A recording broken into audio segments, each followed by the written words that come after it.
Oil pulling அது எப்படி பண்ணுறது? காலையில் எழுந்ததும் எதுவும் சாப்பிடாமல் இதயம் வளத்தை வாயில ஊத்தி நல்லா கொப்பளிக்கணும், அப்புறம் அதை துப்பிடணும். இதுதான் oil pulling.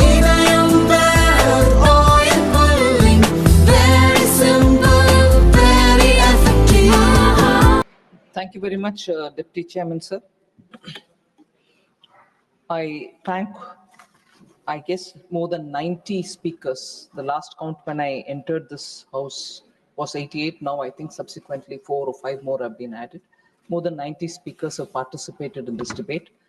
And I'm grateful that they've spoken so much in detail about the various provisions made in the budget. I'll try to answer most of their concerns, questions, seeking clarification by grouping the questions and concerns raised, and broadly about 16 different categories. They've been grouped and I'll try to speak about them. At the beginning, sir, at the very beginning, I would want to underline the fact that this budget has been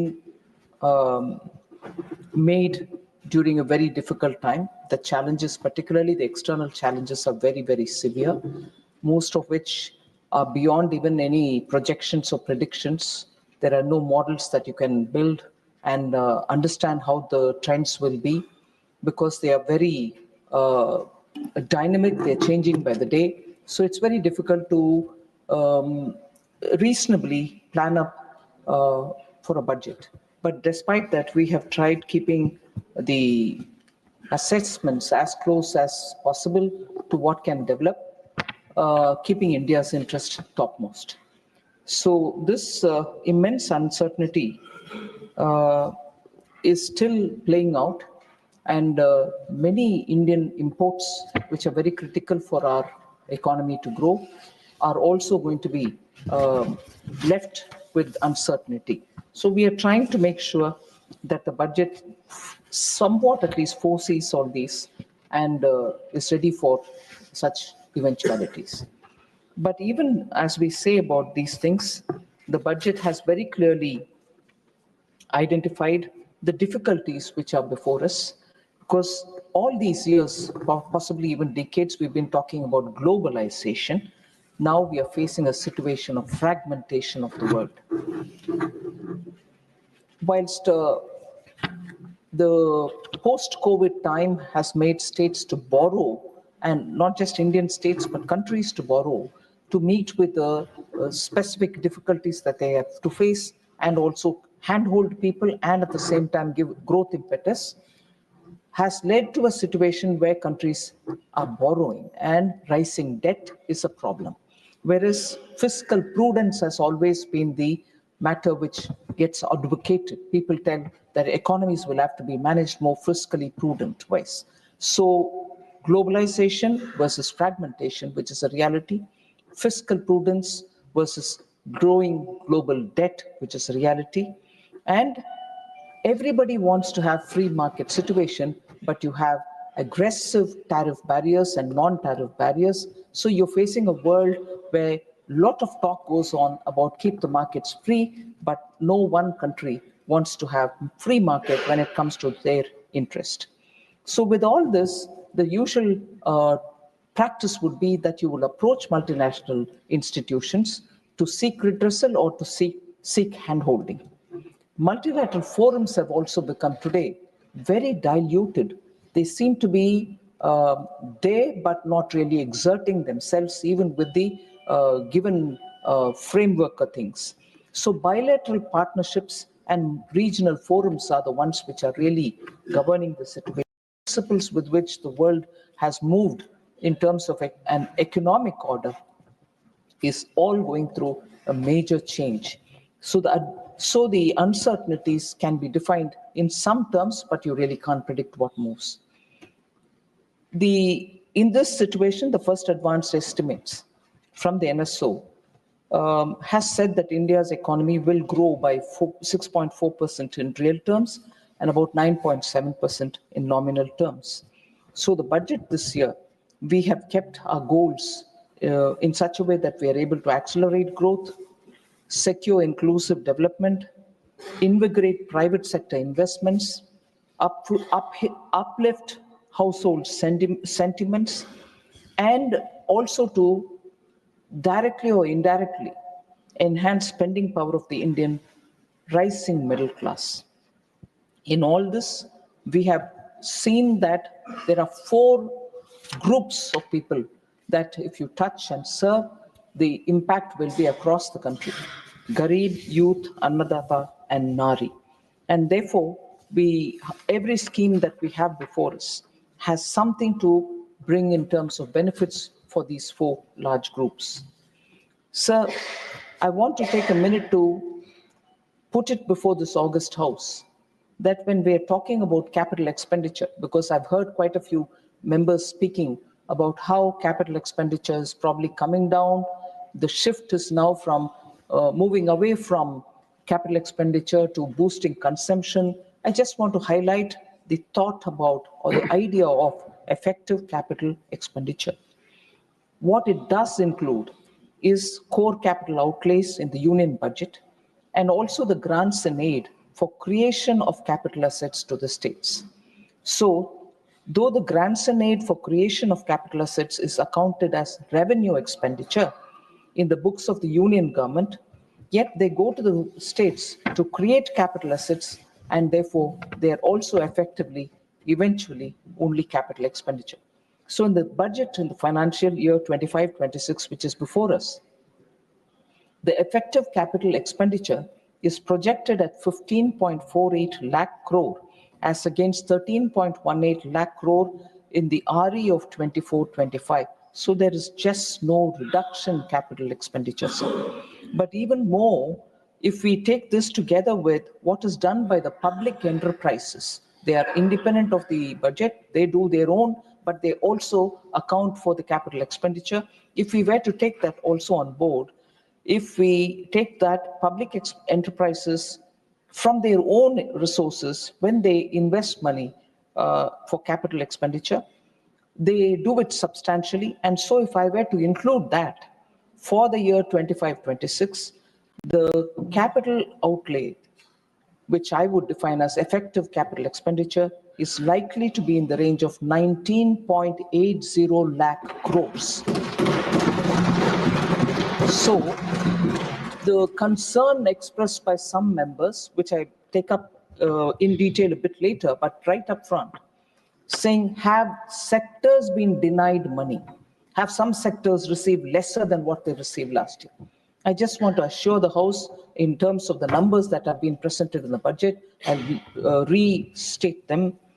Sectoral outlays for 25-26, sir. Agriculture and allied activities, 1.71 lakh crores. Rural development, 2.67 lakh crores. These are already given in the budget, it's before us. Urban development and transport, 6.45 lakh crores. Health and education, 2.27 lakh crores. And defense spending, excluding defense pension, is 4.92 lakh crores. So we have not cut down on any sectoral allocations.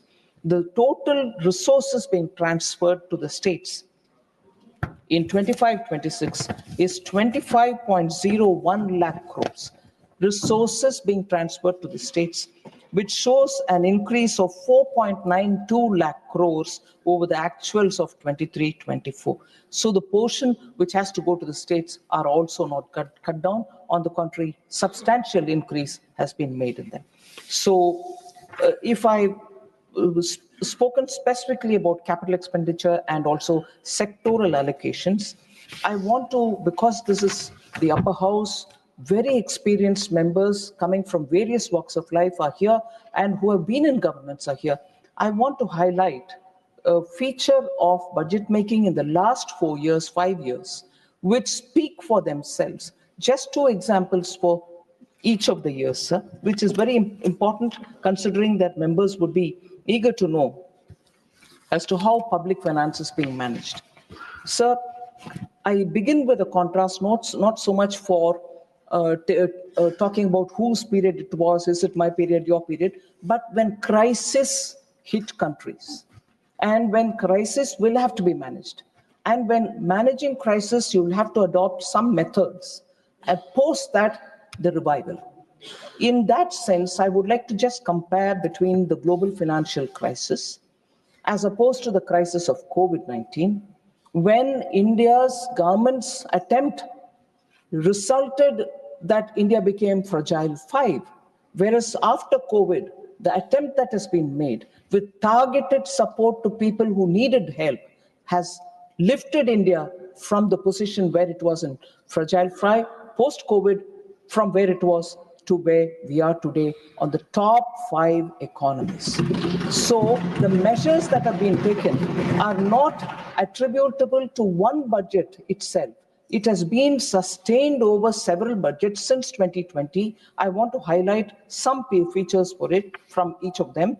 For instance, 2020-21 budget reveals recurrent themes. From then, it reveals recurring themes of transparency to foster credibility of budget making, reforms to capitalize growth, targeted social security, and use of technology for obtaining value for public money. Today, I think it's a very appreciable point. Today, all over the country, concern about how effectively is the taxpayers' rupee being spent is widely heard. You hear from different sections of the society saying taxpayers' money, you're not, which is a right concern citizens should have.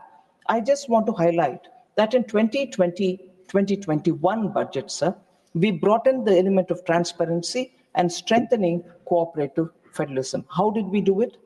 We took a big step of bringing on board FCI's, the Food Corporation of India's, off-budget borrowing of about 1.2 lakh crores onto the budget. We said, yes, it might hit us from the point of view of fiscal deficit, but we will have to do it, bring in credibility to the budget making and transparency. We also strengthened the partnership with the states. It is that year that, not because Finance Commission has recommended it, not at all, we brought in a 50-year interest-free capital assistance to the states, which was not on the basis of a recommendation which the Finance Commission gave. But we started the process then, and when we started it, we just extended 12,000 crores to the states, saying 50 years, you take it, no interest to pay, you can go ahead with what you want to do in terms of capital expenditure. All states, no state left out in that. And that 12,000 crores of 2020-21 today for this year has reached 1,50,000 crores. 50-year interest-free. This year's budget for this year gives 1,50,000 crores for states. No, they can choose the projects they want to do and complete it, asset building. So that has been started from 2020-21, and every year some amount. It's been growing and it has reached this level today. 21-22, sir. Again, fiscal transparency and technology adoption was taken up for the budget making.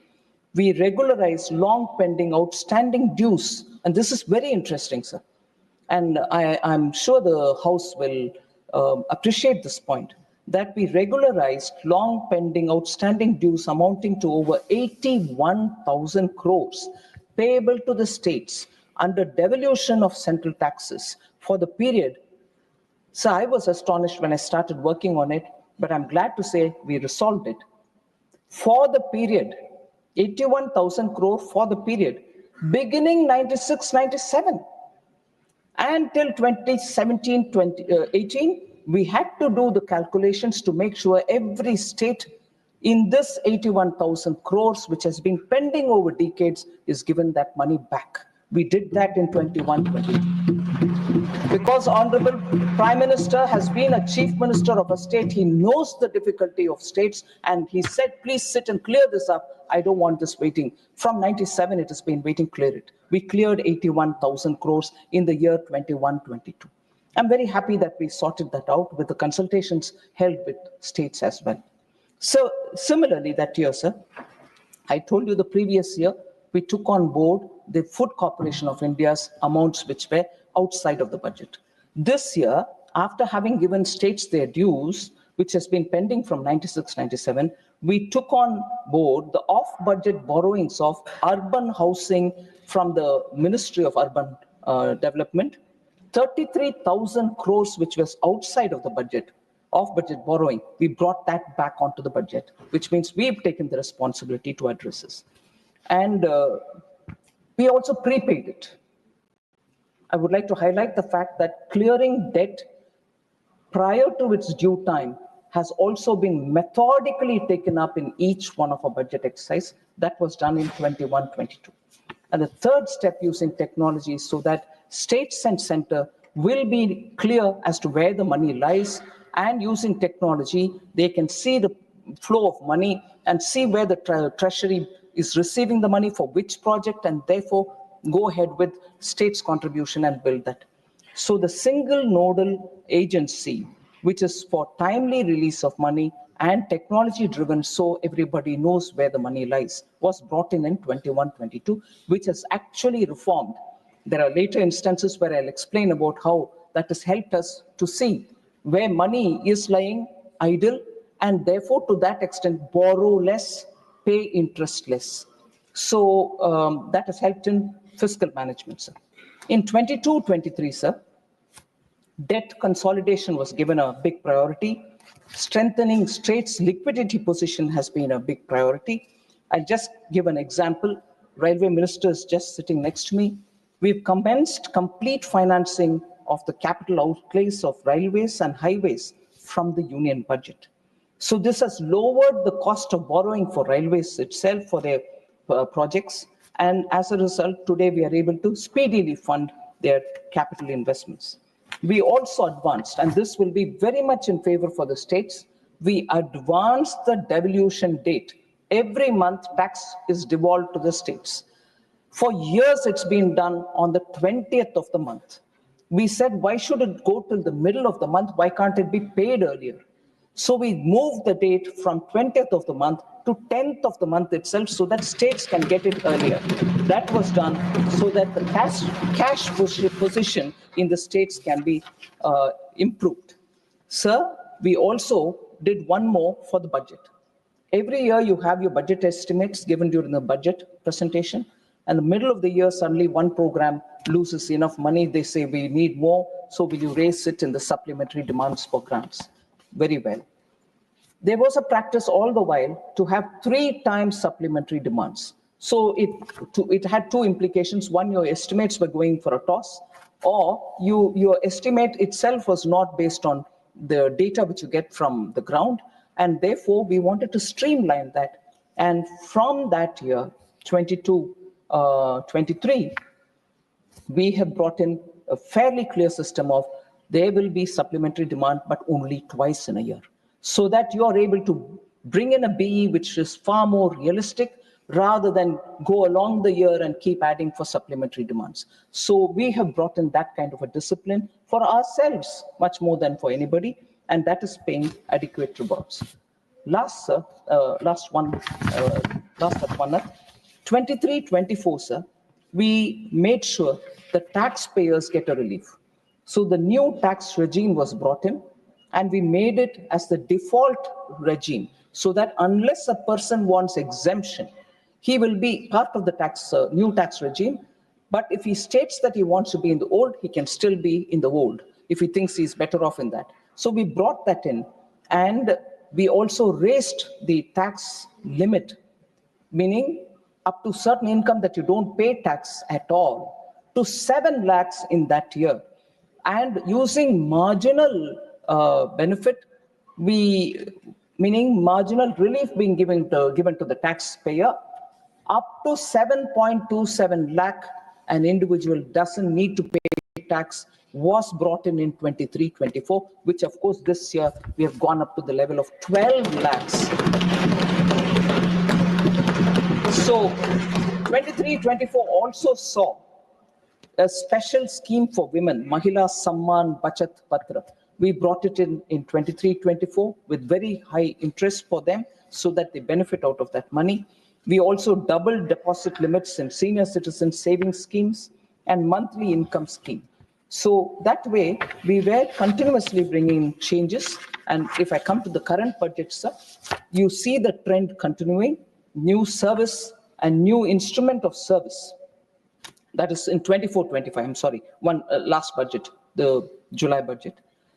New service and new instrument of service limits, meaning states, ministries will be given higher limits up to which they can spend. This has been recommended by the PAC, and also we consulted the CAG and we brought it so that departments will have greater flexibility in spending more rather than for small amounts coming and seeking appropriation from the supplementary demands. So that has given more facility, more freedom for the departments to spend when they have an issue of a priority spending area. This is the fourth time since independence such a review has been undertaken, and we have brought it in this year, when 24-25 July budget. Similarly, one other major reform that we brought in was short-term T-bill borrowings have been drastically reduced.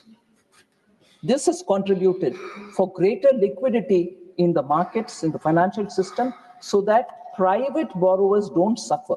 We don't get in, government doesn't get into the market and crowd them out. That situation shall not occur because we've now chosen to have short-term T-bill borrowings drastically cut down.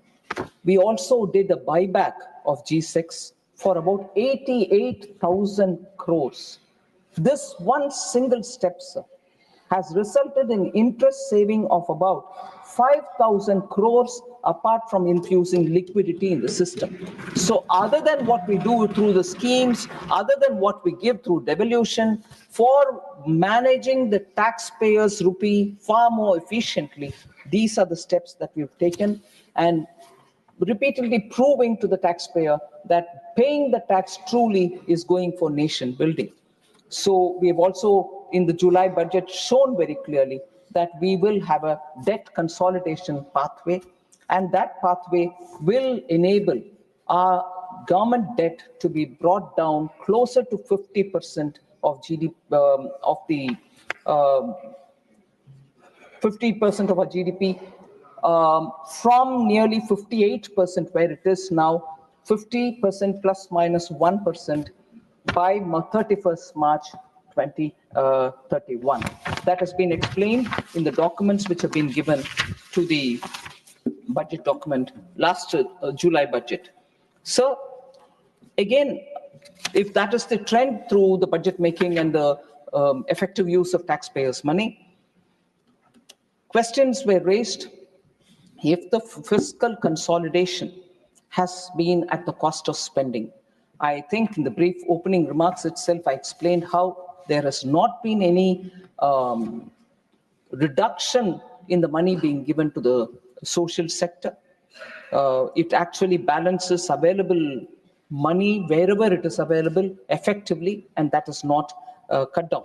But if questions are being asked about you're giving lesser now, whereas the project demands more, I broadly highlight the fact that because technology is now available for both the center and the states, you can see where the money is lying unutilized.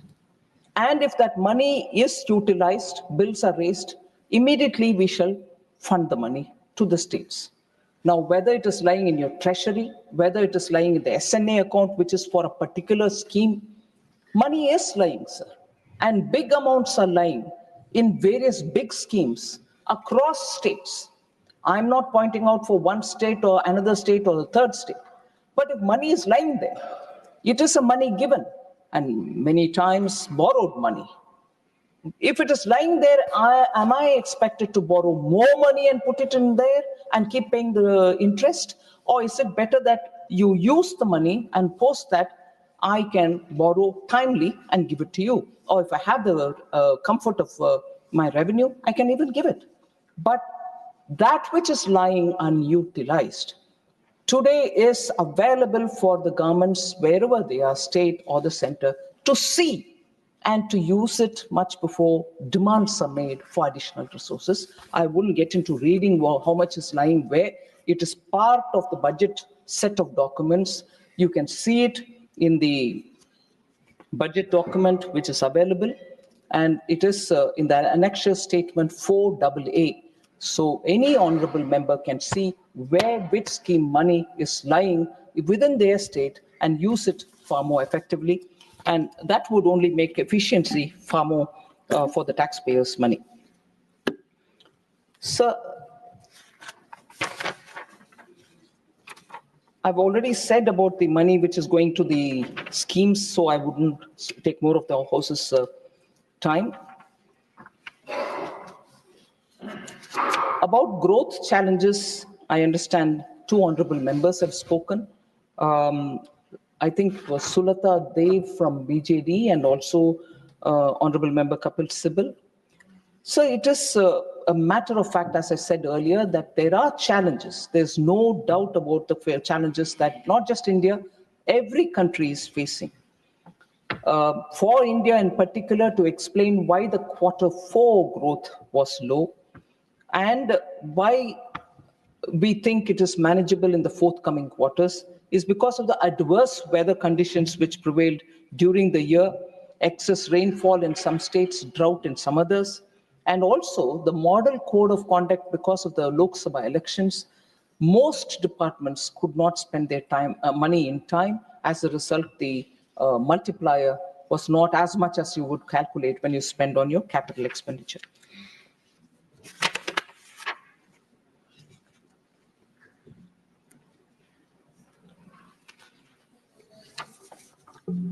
Sir, former Finance Minister P. Chidambaram has raised quite a few issues, and I have answers for all of them, answers based on data. And I understand he has also communicated with me through a letter that he is unfortunately not going to be in the House today for unavoidable reasons, and I appreciate him communicating, saying that he is not going to be in the House. But nevertheless, because they are very important points, I will try to give answers for them. Talking of unemployment, वैसे आपकी उदारता है, संसदीय परंपराओं में जो बोलकर चले जा उपस्थित नहीं हो तो उनका जवाब देना आवश्यक नहीं होता, पर आप उदारता पूर्वक दे रही, धन्यवाद. because वो information भी मुझे था. अच्छा, उनको जानकारी दी. जी जी धन्यवाद. ठीक है. I've conceded that. Sir. No, I've conceded that. Sir, he had asked a question saying, the PLFS data has been released. The PLFS has said that unemployment rate is 3.2%. The same PLFS says youth unemployment is 10.2%. And the same PLFS says unemployment among graduates is 13%. So his question was, then how does PLFS conclude that unemployment rate is 3.2%? I have a bit of a discomfort, sir, in that it will be untypical of me to answer the way I'm answering, but I will do it with due deference. The blunt point is, sir, they are subsets and the lot are different lots. They don't sum up to become the average, which will have to be something else. You're comparing apples with oranges and then clubbing all the three and say, but how come it is 3.2%? The former finance minister, I'm sure, and I want to say this on record, is aware of it, but he still threw that question at me. With due respects, I want to tell him that 3.2 is the overall unemployment rate for the entire population. Whereas when you're talking of youth, it is a subset within which they are calculating the total. We need to improve in each one of them, there's no doubt. But to think that these did not add up to give a mean average is wrong. They are different sets. So I leave it there. I would think, oh, I'm surprised to hear that from former finance minister. I'm not saying that, but yes, surprises me. Sir, he also raised a question. What is the difference between new employment generation scheme and the PM employment generation scheme, that is PMEGP?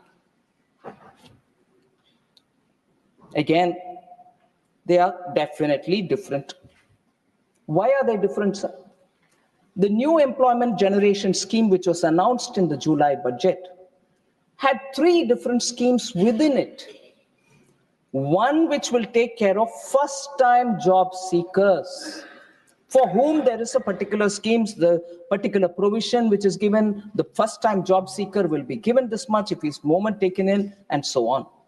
And a scheme B within that set of 3 is job creation in manufacturing, where we incentivize for the employer additional employment that he will bring, either of first-timer or of somebody who's moving from one job to another. So this is linked to employment, and first-time employees were much more given that kind of an attention. An incentive will be provided at specified scale directly to both the employee and the employer through the EPFO route. So it is registered, it's transparent, everyone can see how much is going to which employer for which employee that he brought in additionally. And that scheme will last for 4 years. So for 4 years, if the same employee continues with the new employee company, continues with the employer, the incentive keeps flowing. So that's a second one. And a third one is to support employers, where all additional employment within a salary limit of 1 lakh per month will be counted, and the government will reimburse employers up to 3,000 rupees per month for 2 years towards their EPFO contribution for each additional employee. So the new employment generation scheme had these 3 distinct employment creating schemes.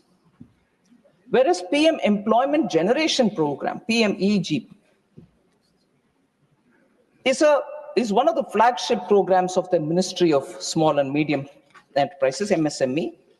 It assists prospective entrepreneurs in setting up of new micro enterprises, particularly in the non-farm sector, for generating employment by providing margin money and subsidy to the bank loan. So the character, the nature, the purpose, and the method of PMEGP is this, and the PM's new scheme of employments, which are 3 distinct. So as a basket, the 3 distinct versus the PM Employment Guarantee Program are totally two different things. So the difference between the 2 is what came as a question. This is what I would want to give as answer.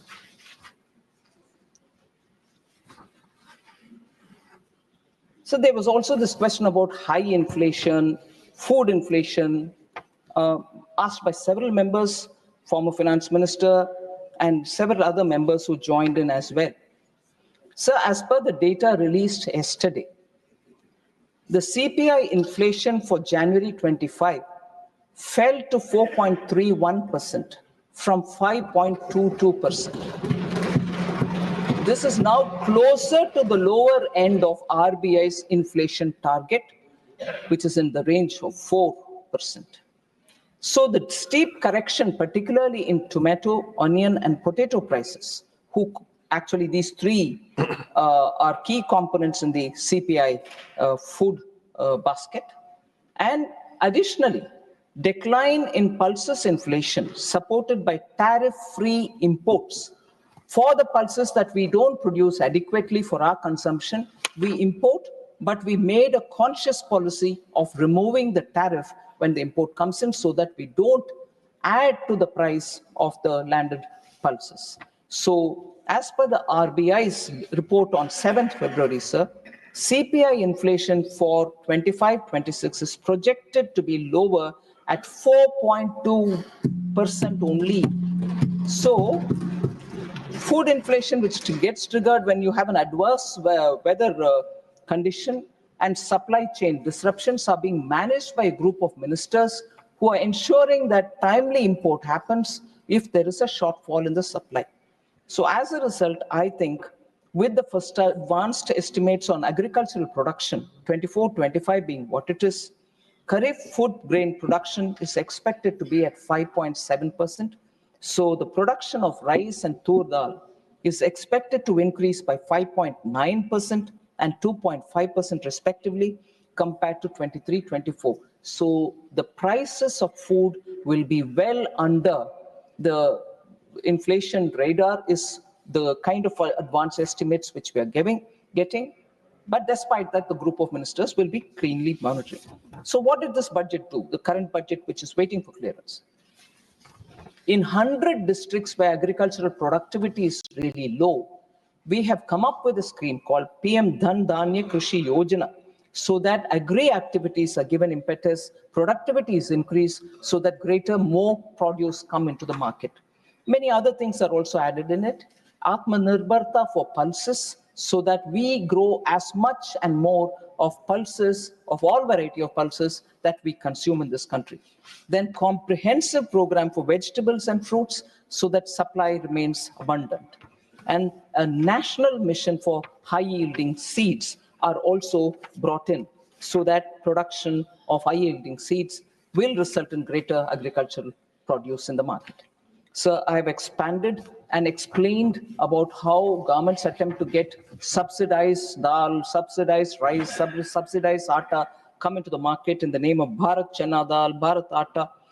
I just want to say how much is already sold in the market. And that selling is going to help because if you look at totally between the phase 1 and phase 2, Bharat Chana Dal, 13.8 lakh tons are already sold.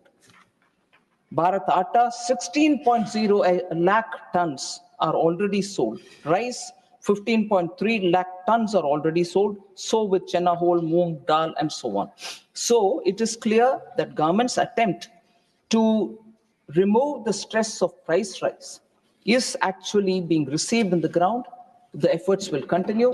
We shall make sure that price should not be a burden on the ordinary citizens. We shall support this subsidized atta, wheat, and rice, and chana dal, and so on. So inflation management, again, I think we have made sure that we are addressing the problem. I'm not getting into a comparison game because by now it is very clear who manages inflation a lot more in time and who doesn't. So the depreciation of the rupee was also something which very many members spoke about. I want to spend a minute on it. Many of the members are still here who have been talking about it. The value of the Indian rupee, sir, is influenced by several factors which I'm sure honorable members know about it. Those factors are the movement of the dollars, the index of the dollar, trends in capital flows, level of interest rates, movement in crude prices, current account deficit, so on, so many of them. Q4 of 2024 certainly witnessed extensive currency-related volatility across major countries, not just India. So Indian rupee, like other Asian currencies, depreciated against the US dollar on account of uncertainty pervading the global macro economy. US dollar index rose to 6.5% during October 21, 2024 to January 27, 2025. Major Asian currencies such as the Korean won, Indonesian rupiah, Malaysian ringgit depreciated by 8.1%, 6.4%, and 5.9% respectively. G10 currencies also depreciated during this period by more than 5.5%. For instance, the Japanese yen, British pound, and euro depreciated by 7.0%, 6.6%, and 5.8% respectively. So the government, we believe that overvalued currencies erode national competitiveness as exports become expensive and domestic companies will have to be given support.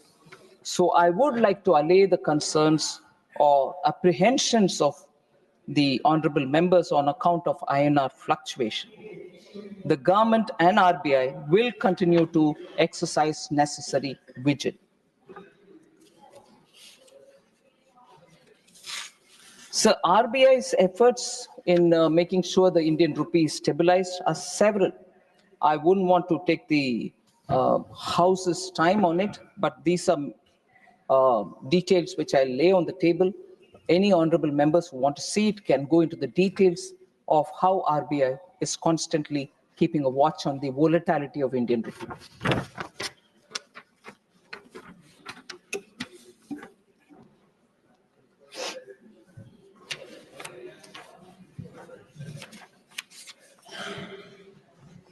So there was an interesting question raised by the former finance minister. Reduction of external affairs budget. In fact, he started his debate participation by talking about that at the outset. Made me feel that why would he want to start talking on external affairs rather than talking about many other finance ministry related specifics. But he wanted to ask as to reduction on external affairs budget. Are we reducing India's global presence? Was his question, sir. I was a bit surprised by this. The total expenditure of Ministry of External Affairs in 23-24 was about 28,914 crores. It included 8,193 crore for payment to Exim Bank. And why would it include payment to Exim Bank? Because Exim Bank was almost compelled towards invoking guarantees against doubtful debts. Exim Bank supports a lot of activity overseas, and in the instance of the payments not coming in time, they will have to invoke guarantee. So that guarantee being invoked by Exim Bank will have to be filled up by the government, and therefore 8,193 crore was given in the year 23-24. That thankfully didn't have to be given again. So to that extent, the amount has come down. So that doesn't mean external affairs budget has come down, but that unique situation, not very fortunate, but unique situation which arose, where guarantees being invoked had to be supported because of bad debts outside. It could be a line of credit which given to some country which is in distress, whatever. That doesn't get repeated. So to that extent, this year's allocation to Ministry of External Affairs does not include that amount. So the 24-25 external affairs is about 25 to 77 crores, which also includes 4,383 crore for payment to Exim Bank towards guarantees invoked against doubtful debts. 23-24 had it, 24-25 had it, but 24-25 had half of what was given earlier, 8,100, 4,300. As a result, if the amount provided for payment to Exim Bank towards guarantees invoked against doubtful debt is excluded, if it is excluded, core expenditure or budgetary provision of MEA in 23-24 and RE 24-25 is 20,721 crore and 20,984 crore respectively. So there is no reduction for MEA. And just as a matter of detail, sir, the total amount received from Government of India during 22-23 to 23-24 aggregated, as I said, 8,191 crore. Of the above 8,000 odd crores, an amount aggregating to 7,160 crore, that is 87% of it, pertains to LOCs extended prior to May 2014. They were extended at that time. We are like, sir, you're a Hindi scholar. I don't want to risk my Hindi. Bhugat bogi. What do you say? Booked bogi. We are booked bogi of what happened prior to May 2014.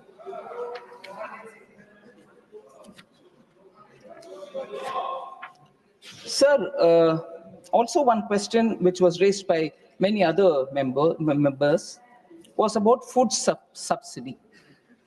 Food subsidies.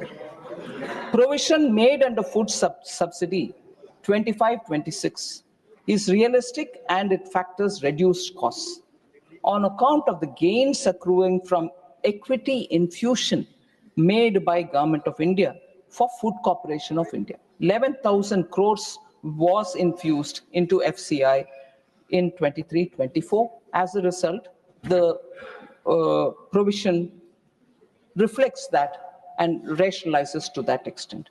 So this has helped actually in that it helps reduce its short-term borrowing, and that has to be kept in mind, sir. So infusion has helped.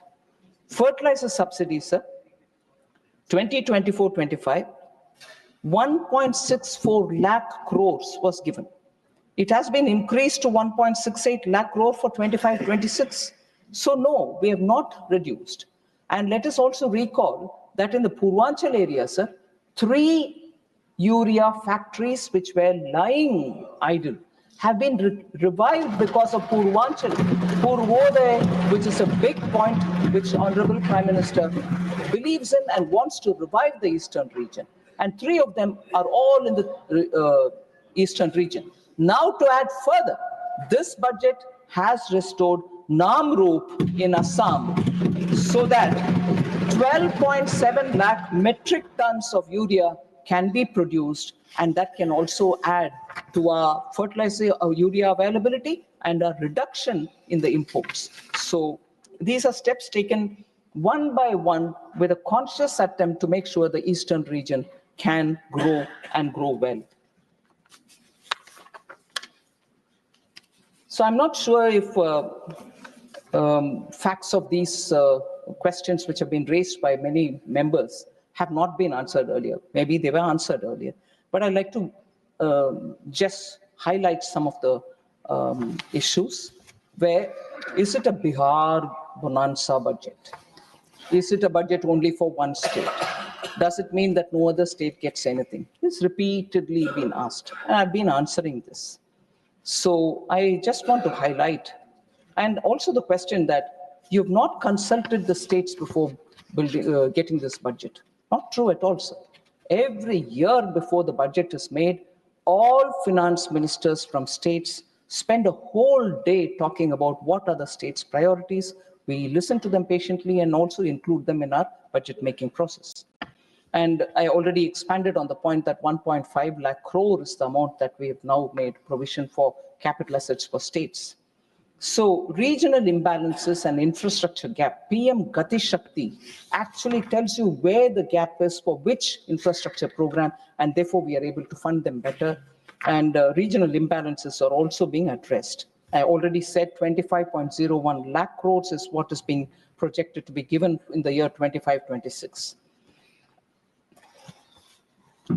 So whether it's Bihar or only BJP states, it's just an unfounded allegation. I want to dispel that thought from the members. I'll give you the details. Punjab,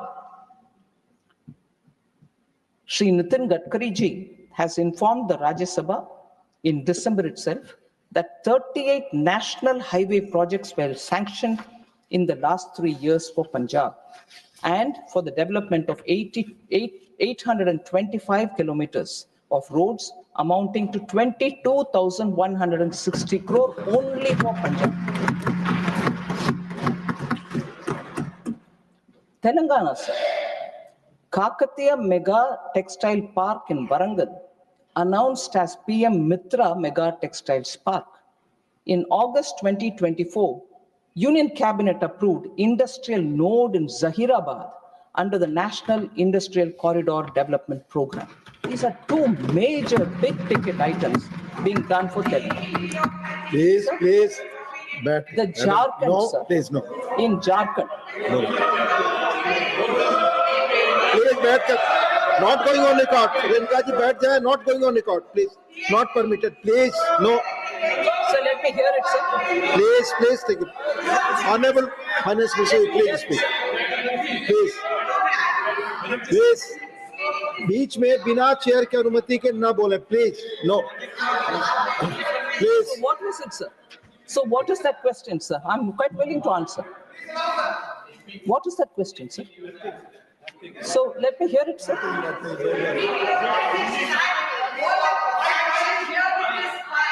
It's related.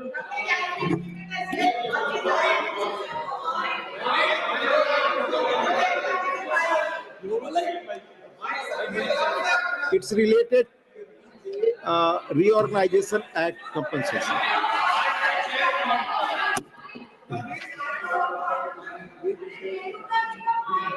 Sir, AP Reorganization Act and what has been given to Telangana, as much as I'm sure the other side of the AP Reorganization Act will immediately get up and say, what have you given us? I'm willing to answer every question on that.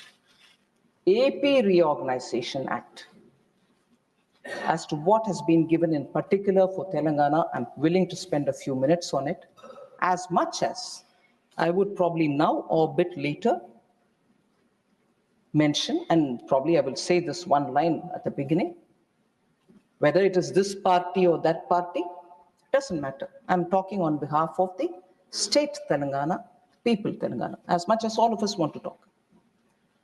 At the time of reorganization, post the Reorganization Act getting passed, Telangana was revenue surplus.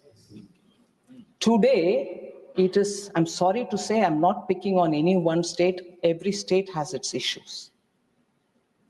But today, the debt that Telangana is in, despite the measures taken by the central government, I will read this out, and I'm not blaming this party or that party, I repeat.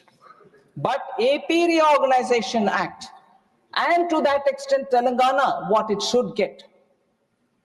I will point by point say, some of which I'll say with your permission, sir.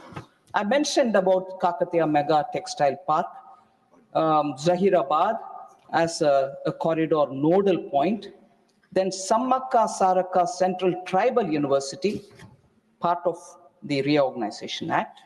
The foundation stone also has been laid for AIMS in BB Nagar, close to Warangal. Roadways, 2,605 kilometers of national highway constructed in Telangana since 2014, AP Reorganization Act ke baad. 4 greenfield corridors being built under Bharatmala project in Telangana. Railways, record railway budget allocation of 5,337 crores. Since June 2024, Union Cabinet approved new lines between Erupalem and Namburu and between Malkangiri and Pandurangapuram. Constructed 753 kilometers of new tracks in Telangana since 2014. 5 Vande Bharat trains introduced and started from Telangana. 40 railway stations. 40 railway stations being redeveloped for Telangana. Social infrastructure, sir. Over 2 lakh houses being built under PM Awas Urban, completed. 31 lakh household toilets constructed under Swachh Bharat mission. 38 lakh tap water connections provided under Jal Jeevan mission, Telangana. 82 lakh Ayushman cards provided. 199 Jan Aushadhi Kendras operationalized. 1.2 lakh Jan Dhan accounts opened. And over 75 lakh Mudra accounts sanctioned. Please. Let Honorable Finance Minister conclude her speech, please. No, it's not open discussion. No, please. Jharkhand, It is sir. a please take your very gentleman. Jharkhand. Madam, take you. She has replied in detail. No. बहुत विस्तार से माननीय finance minister ने जवाब दिया है. अब no discussion further. No, let her speak. I've added one more, sir. आपकी बात रिकॉर्ड पे जाएगी. आप I'd like to add one more, sir. Telangana, for the 9 districts, which is the backward districts, as per the Reorganization Act, 50 crores for each district, which is 450 crores into 6 installments. Total of 2,700 crores provided for this backward district development for 9 districts, all Telangana.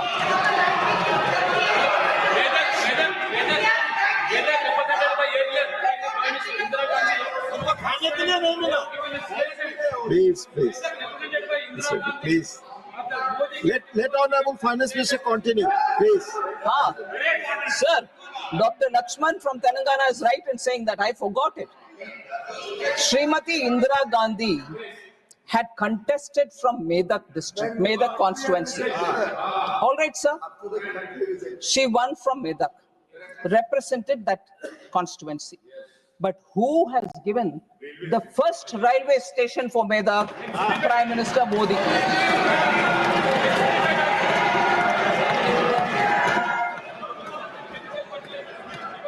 Sir, Telangana throbs for Ramagundam, sir. Very important. Very important. Who has helped revive that Ramagundam, sir, for Telangana? Prime Minister Modi.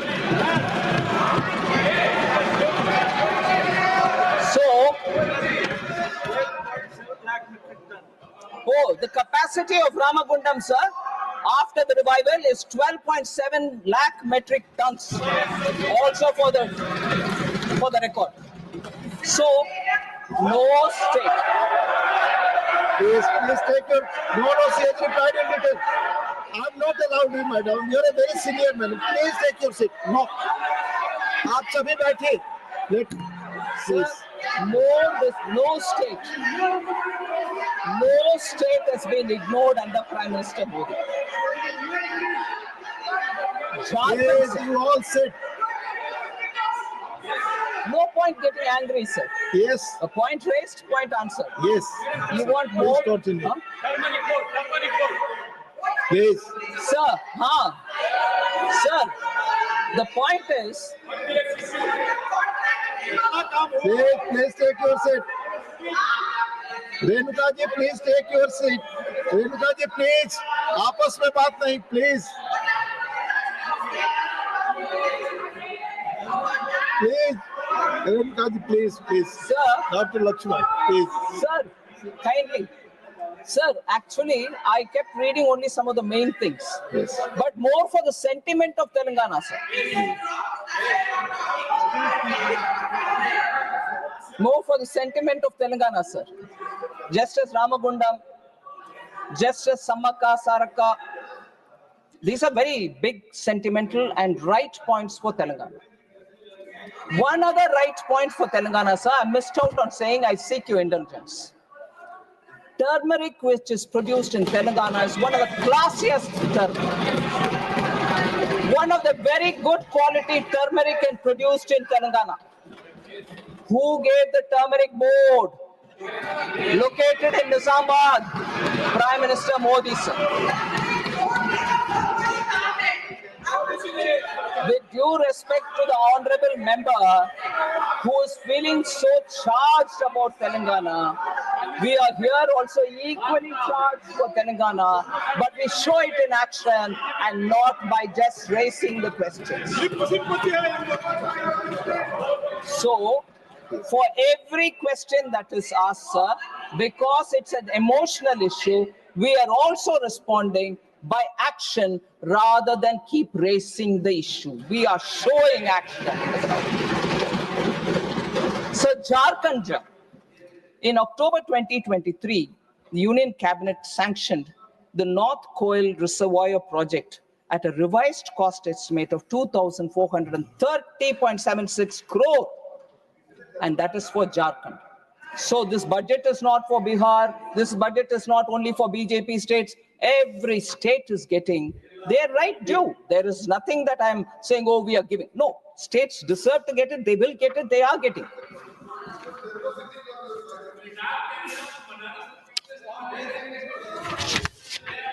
Please, Rajiv ji, not all. Please take your seat. Here, Rajiv जी बैठ जाए माननीय Sir,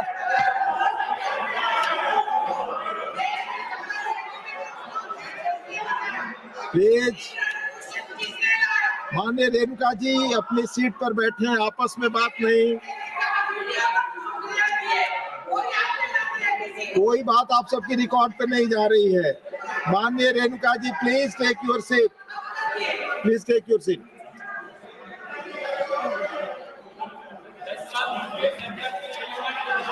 sir, I'd like to respond to one of the points which former finance minister raised. And that was also raised by Honorable Member Tiruchi Siva, also raised by Honorable Member Saket Gokhale, and also raised by Raghunath Reddy from Telangana. No, from Andhra, sorry. Saying you have given a certain projection for direct tax collection, but having foregone 1 lakh crore in the name of the tax relief that we've given up to 12 lakh rupees salary or income. How is that number right? It's a question which has been asked, and I think it's a very important question for which answers should be given, sir. It's not a mistake, or we have not just deliberately just put a number. I'll explain how mind has been applied, and the Department of Revenue has really looked into the details and only then come with a number. And if anything, in the last 5 years, our budget estimates have been commented upon by many observers who say yours is a very conservative estimate. Even for them, I had just said then and now, ours is not conservative, it is realistic. We don't overestimate, we are realistic. So even this year, when we have given the number for revenue buoyancy, the number is realistic. And I'll tell you why, sir. Yeah. Please, I'll tell you. John Brittashi, no comment, please. No, John Brittashi, no comment, please. We'll answer it. Please take your seat. Nothing is going on record. Nothing is going on. Sir, taxes on income, sir, is a broad category. It includes individuals and tax-paying entities other than companies under the Income Tax Act of 1961. So it also includes securities transaction tax.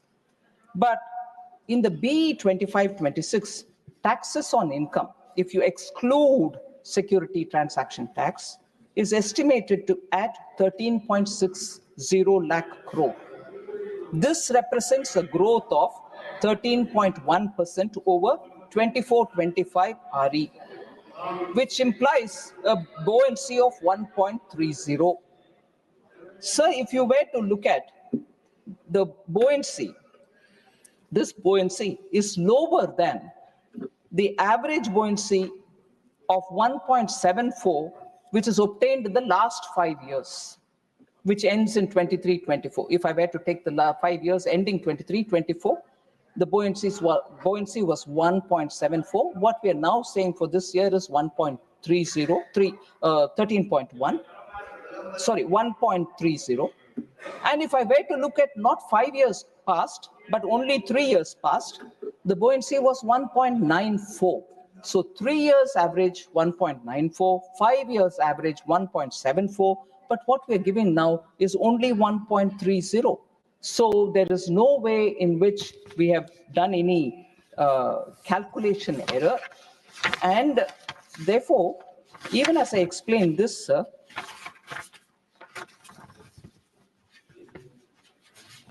that misunderstanding which, say, John Brittas would have in his mind, Honorable Member John Brittas would have in his mind, is, for instance, the effective tax rate across different categories of taxpayers for the year 22-23 is as follows, sir. Individuals was 12.2% effective tax rate. Corporation tax on companies, and when I say 22-23, it's 3 years after the 2019 reduction of corporate tax. Corporate tax on companies the effective tax rate was still 23.2, lesser than 23.2, which is lesser than the individual tax rate. So we can go on saying we've given a bonanza to the companies, look what's happening. The effective tax rate on companies is 23.2. Together with this explanation, sir, on the tax, I also want to pick up on this one comment which the former finance minister made.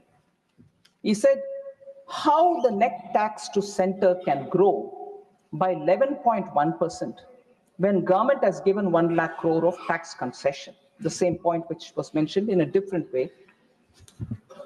Sir, he also said, it seems pure magic. It is pure magic, not mathematics.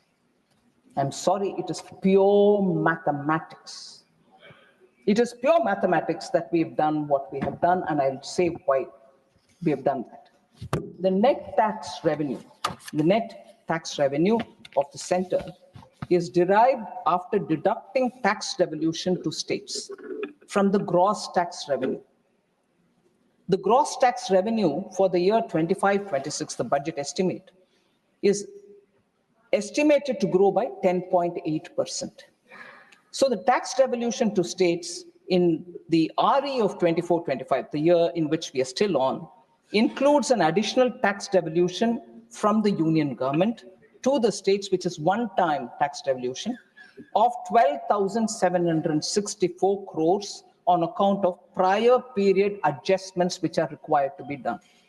So if this adjustment amount is excluded, then the tax devolution to the states in the year 25-26, the forthcoming year, is 11.5%, higher than the RE 24-25.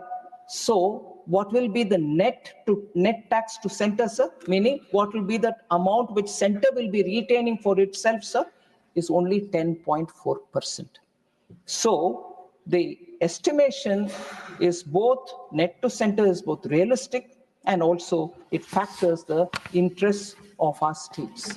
So I would want to inform the former finance minister that it's not magic, it's pure mathematics.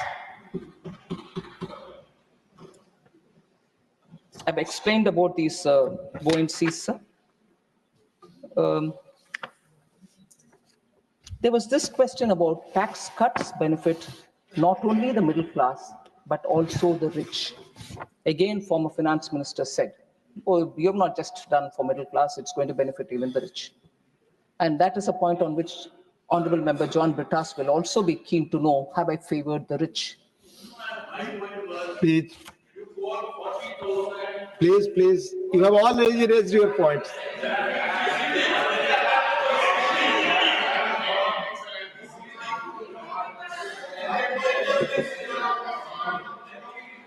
Yes, put your question.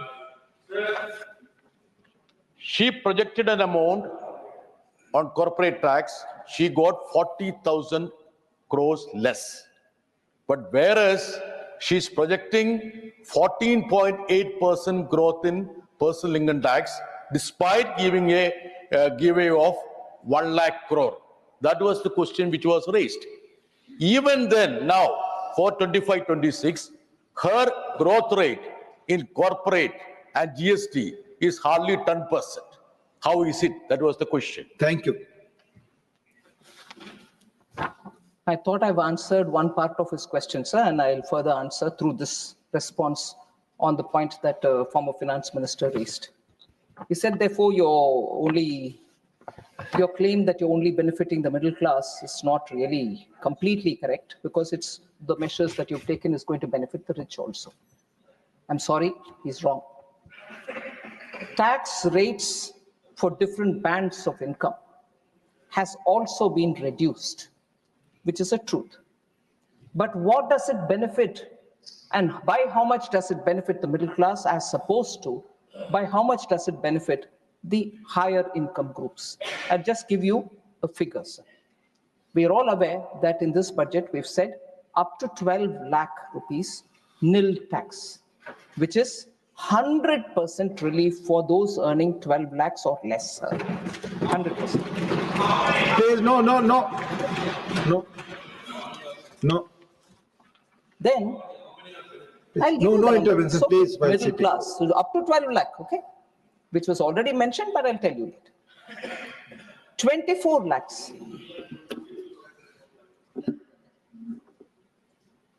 Taxable income in proposed new regime, suppose it's 24 lakhs, sir. Total income tax is in the proposed new income tax for that group will be 3 lakh. The relief in comparison to the present regime is only 1,10,000 crores, 1,10,000, which is 26.82%, meaning SSC will be paying 26.82% lesser than the tax that he had paid earlier. So on that note, in that way, I'll explain what happens for 50 lakh. 9.24% is the SSC will be paying lesser by. The new tax regime coming in will make somebody who's earning 50 lakh to pay only 9.24 lesser than what he was paying earlier. What if he's earning 1 crore? He'll pay only 4.08% lesser than what he's paying. 100 crore, 0.037% only lesser than what he was paying earlier. 250 crores, 0.015% only lesser than what he was paying earlier. If it is 500 crores, sir, he pays 0.007% only lesser than what he is paying now. So have we benefited the rich, or is it for the middle class? 100% lesser you're paying, meaning you pay no tax, is better than 0.007% lesser than what you're paying earlier? Please.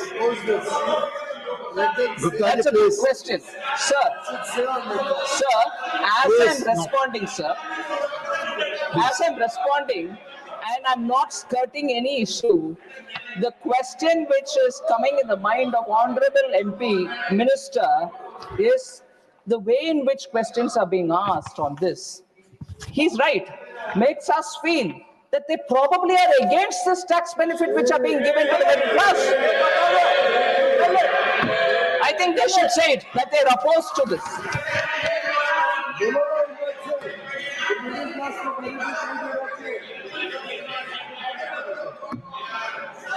Please take your seat. Please take your seat, Dr. Ji. Please take your seat. John Britas, no, not allowed. No, please. No. Sir. Please. No, John Britas, take your thing going on record. No cuts. Sirs, finance minister की बात ही जा रही है record, please. I yielded, I gave an answer, you will never be happy. She has already yielded. Please, no more. Sir, no cut has been made in capital allocation, which has been explained repeatedly.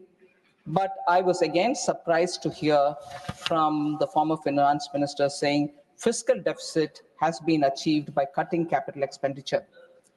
Capex has been cut by 1.8 lakh crore. Thus, she saved on the fiscal target by 43,785 crore. Is it a good policy? I don't know. Is it good? Is it a good economy? I say no. And left it there saying you have managed to have fiscal deficit contained because you cut down on your capital expenditure. I've repeatedly said, sir, capital expenditure has not been cut down. Actually, the total effective capital expenditure is proposed to be 15.48 lakh crore, which is 4.3% of our GDP.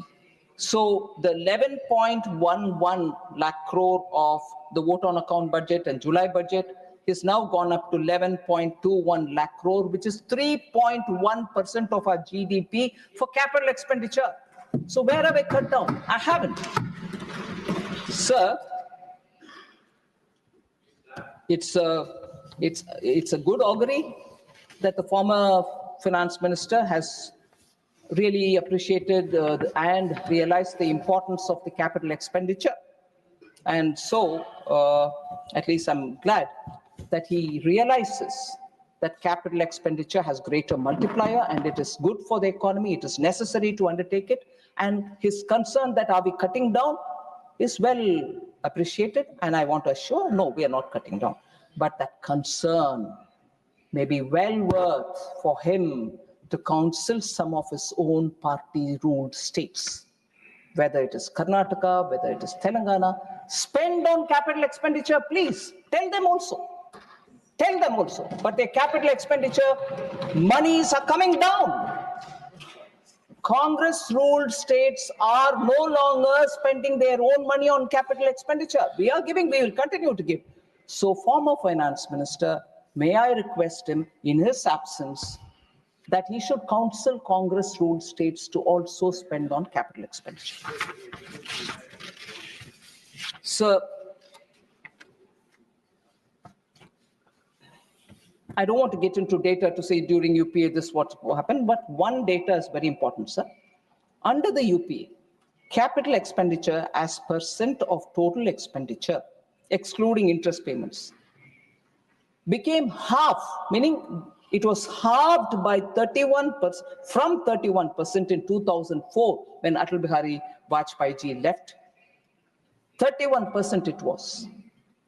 It was brought down to 16% when UPA left in 2014. Where is 31%, sir? Capital expenditure. And where is 16%? Appreciating capital expenditure, at least there are tourist at least now. At least now you have understood. Sir, also former finance minister said, the chief economic advisor says, get out of the way. In response, the FM in the budget announces 7 new schemes, 8 new missions, and 4 new funds. Meaning, the chief economic advisor has told you to get out of the way, whereas you're coming up with more schemes. Sir, people of India have made them get out of government. People of India have made them to get out of governance itself. And more importantly, if you take back to 1947, Mahatma Gandhi said to the Congress party, get out of politics. You got disbanded.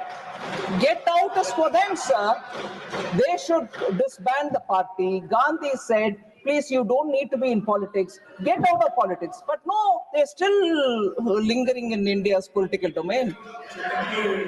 So, from our side, I want to say getting out is something which Honorable Prime Minister has been repeatedly saying, I don't want red tape. I want red carpet for industry. I'll remove archaic laws. 1,550 obsolete laws have been removed. 40,000 unnecessary compliances have been removed. And also decriminalization has happened for 3,400 offenses where people would have been put in jail. We've removed those clauses. We are certainly getting out, and the CEA reminds and shows many things. That the chief economic advisor is independent and does say things for all the country. I want the state governments also to follow this route of remove archaic laws. Get out, get out, get out. I wish the former finance minister tells the Congress governments to please get out of the way. You don't disturb people. They want to be entrepreneurs. They want to grow. They want to. So, Jan Vishwas bill were brought by us. We removed the angel tax so that the startups can function. And the notorious retrospective act which was brought during UPA was removed by Honorable Prime Minister, sir, which was a regressive act.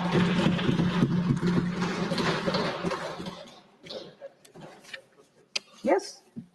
Sir, the last point, sir, before I have 2 specific responses for 2 members who spoke much later than when I left this place.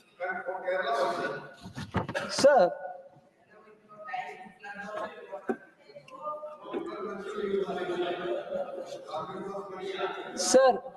former finance minister. Please listen. No comments from. There's just one point which we can repeatedly remind ourselves. I'll say that. About Kerala. No. About Kerala. No. About Kerala. Sir, this is former finance minister. There is a government, but there is little governance. There is no philosophy, so there is no policy. I'm urging FM to recapture the wisdom and far-sightedness of Dr. Manmohan Singh. Former finance minister said, I listened to him carefully. Philosophy, vision, if that was the way in which 1991 opening happened of the Indian economy, sir. Within 6 months, they gave up all the conditions which were put on India for the opening of the Indian economy. And they just forgot reforms after that. So vision was there, but it remained in paper. And not till Atal Bihari Vajpayee came has the momentum on getting reforms done, get your roads built for the country, rapidly change the nature in which businesses are done, started happening. And after that, 10 years after that, again, 10 years remained lull. Once in 2014, we started all over again, reforms are happening. So vision was there, whether under compulsion or otherwise, you opened up the Indian economy, but it didn't persist. But it was a brilliant government, brilliant budget, right? Made history, no doubt. I don't know if there's a connection, but I want to just put on the table here. It was from that government that the former finance minister resigned. Whether he resigned on his own account or was asked to go. If that was a government about which he's telling us, oh, it was a brilliant government, it had vision, it had this. Sir, you resigned from it. I want to believe you resigned. Or were you asked to go? But he came back to it. All right. So, Please. never mind, you can defend. But he did leave it. No And comment. then he went No to comment. 3 There are different only two takers. parties. No. He went to even a regional party, TMC. He went to a regional party, Tamil Manila Congress. And then there.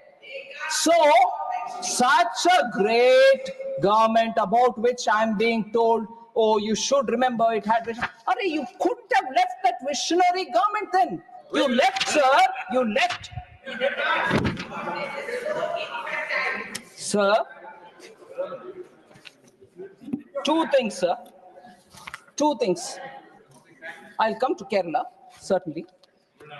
Jaya Bachchan ji, honorable member, spoke passionately about how the film industry is being neglected. And also, she said, leave aside the GST. All single screen theaters are shutting down. People are not going to movie halls. There is no cut in the entertainment tax and so on. For the benefit of all honorable members, I just want to explain this a bit. There is no entertainment tax levied by the union government. First thing clear. Second, entertainment tax previously levied by state governments has been subsumed under the GST, correct? Then Constitution still allows the state governments to make laws with respect to taxes on entertainment and amusements to the extent levied by and collected by the panchayats and municipalities. This is some entry 62 in list 2 of the 7th schedule. Regional councils or district councils can also levy. So these levy of taxes on entertainment and amusement is by the local bodies, which is a state subject. There is no central jurisdiction on it. So no question of will you increase, will you reduce, none of that is with me. Sir, then, before the GST, the tax on entertainment services averaged around 30%. Movie tickets attracted various entertainment tax, while a combined 20.5% VAT and service tax applied on it. Also to apply to food and beverages at the theaters. Some states had entertainment tax as high as 100%. Now, the service of food and beverages in the movie theater attracts merely 5% GST. Only 5% GST is levied in the theater, food stalls, or even the notorious, now famous popcorn. Only 5% is levied. Sir, multiple GST council meetings have discussed, and I can give you the dates, 19th May 2017, 11th June 2017, 22 December 2018, for reducing taxes on movie tickets, the GST. In 2018, a decision was taken that for rupee 100 or above rupees 100, only 18% will be charged. It was 28% earlier. For movie tickets below 100 rupees, only 12% GST will be applied. Before it was 18%. So reduction is what the GST has done for the movie tickets. Then, Honorable Member Jaya Bachchan ji said, we do not believe in just photo ops with film stars.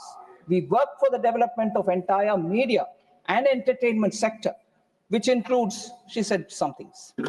Sir, I want to say, for all those, we give respect to everybody. One of the major steps taken by this government, Cabinet has recently approved, is Waves 2025. India will host, for the first time, World Audio Visual Entertainment Summit called Waves in Mumbai between 1st and the 4th of May 2025. It'll bring together from all over the world media CEOs, entertainment icons, creative minds from all over the globe. And the summit aims to position India as a global hub for media and entertainment, offering unparalleled opportunities for collaboration and showcasing Indian talent. So I want Honorable Member Jaya Bachchan ji to know we have not forgotten. We are on the contrary lifting it to such a level where all states can display their talents, and the movie industry or the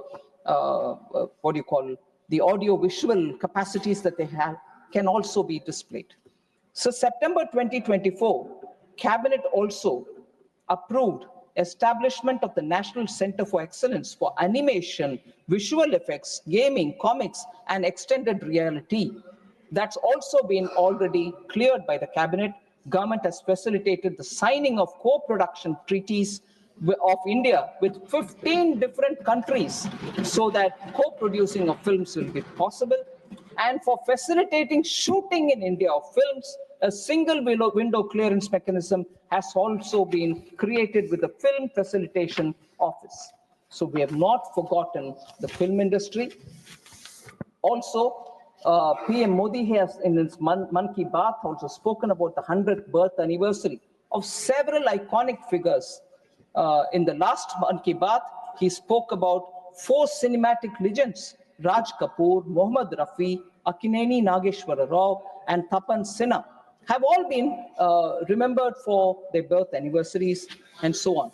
So I find it odd that Honorable Member Jaya Bachchan has expressed her angst about how film industry has not been supported, whereas she will well remember Honorable Member of Parliament today in the Lok Sabha, Kangana Ranaut, under the MVA government, which her alliance supports, in September 2020 in Pali Hill, Mumbai, intimidated her, and in a notice of 24 hours, which was given to her, demolition happened.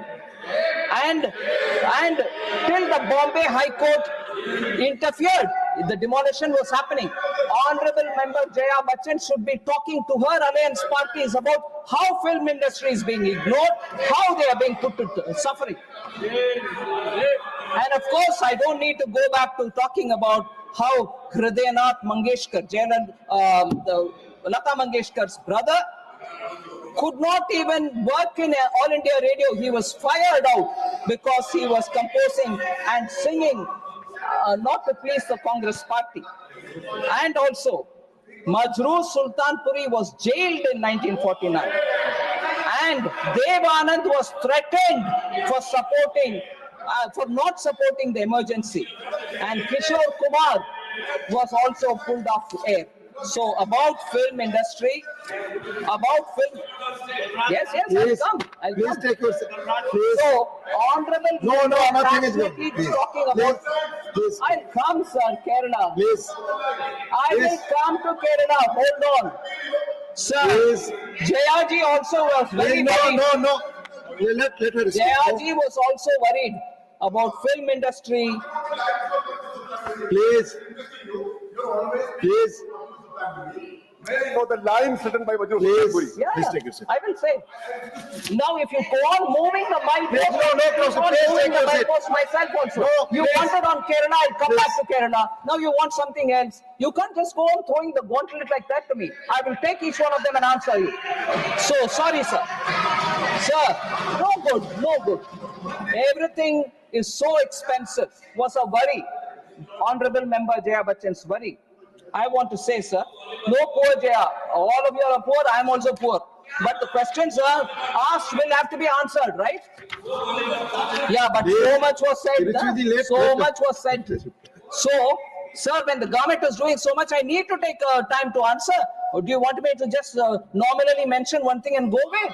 I will say everything that this government is doing because we're doing that much and more. Sir, if 90 members can speak, if 90 members can speak, and we've heard it all, I will not be allowed 90 minutes to answer. Please. Unbelievable, sir. 90 minutes of answer you don't want. I've heard 90 members, sir. No, please. Sir? Please. She had a concern. People haven't stopped. Have stopped watching films. No, people have not stopped watching movies. They probably are viewing OTTs. I just want to say how the OTT sector is booming in India. Disney and Hotstar, 400 million active users. Netflix, 3+ million paid subscribers. Amazon Prime Video, 4.4 million paid subscribers.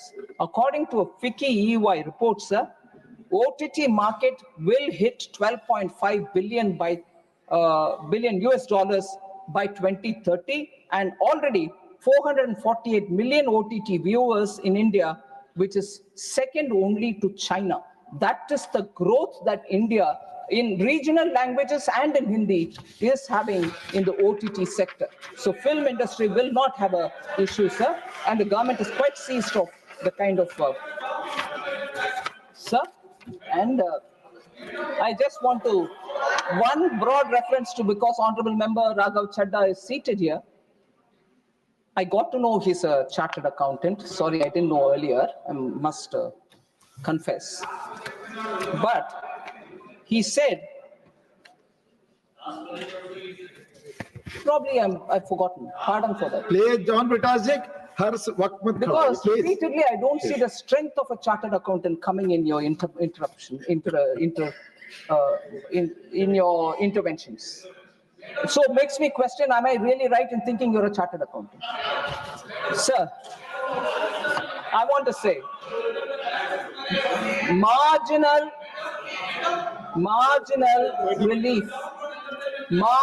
relief, sir. He wouldn't Please take it. No, not allowed. Oh. Not please. कोई आपकी बात record पे नहीं जा रही. Only finance minister's speech is going on record. No, please. आप बोले.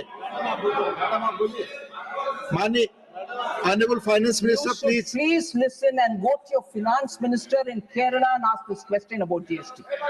Please. Sir, honorable member, if he has a question to clarify on GST, equally and more competent will be the finance minister of Kerala to answer. He should seek clarification from him. Sir, no, you've had doubt and I'm ready to answer. But if it's GST, I would equally appeal to you to please contact your finance minister and ask him. Sir, about the 12 lakh rupee, I honestly want to request humbly, Honorable Member Raghav Chadda ji, to please kindly not mislead the House. I don't mean he intended it to do. I don't think he intended to mislead the House. But the way he put the whole detail about the personal income tax, which has come in this budget, sir, 25-26, we issued FAQ. Just as soon as I finished my speech, the FAQ was put out. Lots of people who asked the questions have all been comprehensively given explanation. For an honorable member to come to the house and say, no, you will pay entirely every rupee post your 12 lakh salary. No, the marginal relief takes it further down. You don't need to pay till about 12 lakh. 12 lakh 75,000, but you don't end up paying. Mr. Raghav Chadha, you have already spoken. No, that's a CC zero, time. and Not after for your record. No, 12.75. please take your seat. Please take. Yes, Please. 12 points. Sir, for his understanding, Raghav Chadha, honorable member, kindly indulge me. I will give you number by number. Listen to me. Sir, 12 lakh 10,000. If suppose the person earns more than 12 lakh, that was his core worry. I'm saying if he earns more than 12 lakhs, suppose he earns 12 lakh 10,000, the tax without marginal relief would have been 61,500. Whereas with tax marginal relief given, which is given in the budget, he pays only 10,000 rupees. All right, sir. So yes, 12 lakh 50,000. What if he earns that much? The tax without marginal relief. Listen, please. Listen, please. Mr. Raghav Chadha, Listen. please. You misled the house. At least hear it now. Please take your seat. No, I have not allowed you. You I misled have not the allowed you. house. Please take your seat. I have not allowed you. Please take your seat. Sir, if a person earns 12 lakh 50,000, tax without marginal relief for him would have been 67,500 rupees. 67,500. But with marginal relief offered, he will pay only 50,000. Suppose he's earning 12 lakh 70,000 rupees. Without marginal relief, he'll pay 70,500. Whereas with marginal relief, he pays 70,000. And it is only when he reaches 12 lakh 75,000, his tax will be 71,250 with or without marginal relief. All right, that is it. What do you expect me to go on till 20,000? So Raghav Chadha, being a chartered accountant, I repeat, सिर्फ माननीय is वित्त only मंत्री की बात misleading जारी रखिए। आप audience बैठ rather जाएं। than informing आप disturb ना करें, people. And बैठ this जाएं। is put out openly. There's no hide and seek in this. This is put out, the calculation are put out openly. And a chartered accountant keeps repeatedly saying, that's exactly what I'm asking. I'm saying that in written and in oral. What more does he want? I've not hidden anything here. Sir, also, sir, I want to just highlight, sir, Kerala, before I go off to the other. Kerala, sir, honorable member said you have not said much about Kerala. August 2024, the Union Cabinet approved industrial node in Palakkad.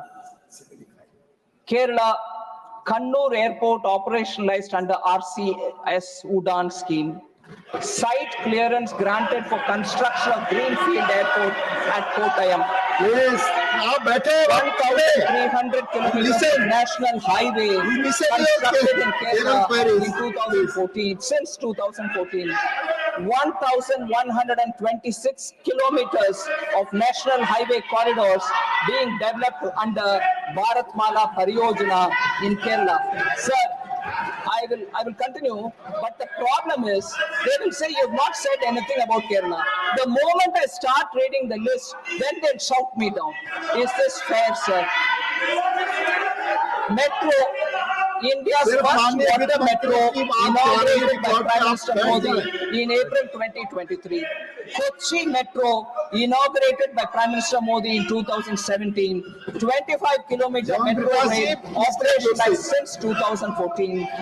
Record railway budget allocation of 3,042 crores for Kerala.